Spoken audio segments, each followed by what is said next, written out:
আপনারা সকলে অবগত আছেন, আমরা 1971-এ এই বাংলাদেশকে আমরা স্বাধীন করেছিলাম, লাল সবুজের পতাকা আমরা ছিনিয়ে এনেছিলাম। কিন্তু দীর্ঘ 53 বছর পর এসে গত 5ই আগস্ট নতুন করে বাংলাদেশকে আমাদেরকে স্বাধীন করতে হবে। বিক্রম হয়ে গেল। আমাদের প্রশ্ন হলো, গত 71 দেশ স্বাধীন করেছি আমরা, আবার নতুন করে এই 53 বছর যারা রাষ্ট্রীয় ক্ষমতায় ছিল, যারা রাষ্ট্র পরিচালনা করেছেন, তারা বাংলাদেশকে ব্যর্থ করেছেন। বিক্রম হয়ে গেল। তারা বাংলাদেশের মানুষের ভোট অধিকার হরণ করেছেন, মৌলিক অধিকার হরণ করেছেন, ভাত অধিকার হরণ করেছেন, মানুষের সকল অধিকার তারা কেড়ে নিয়েছেন। বিক্রম হয়ে গেল। মানুষের বৈষম্য সীমা অতিক্রম হওয়ার পরে এদেশের ছাত্র জনতা 54 বছর পর এসে বাধ্য হয়েছেন, শপথ নিয়েছেন নতুন করে বাংলাদেশকে স্বাধীনতা জন্য। বিক্রম হয়ে গেল।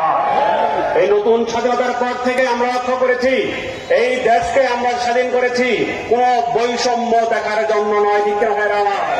কিন্তু আমরা দেখছি স্বাধীনের পরে 71 দেশ স্বাধীন হওয়ার পরে যেমনি ভাবে ইতিহাসকে বিকৃত করা হয়েছিল, ঠিক নতুন স্বাধীন হওয়ার পরে এখনো দেখছি কতিপয় লালনবাদরা বাংলার শিক্ষা ইতিহাসকে চেঞ্জ করতে চায়। আমরা স্পষ্ট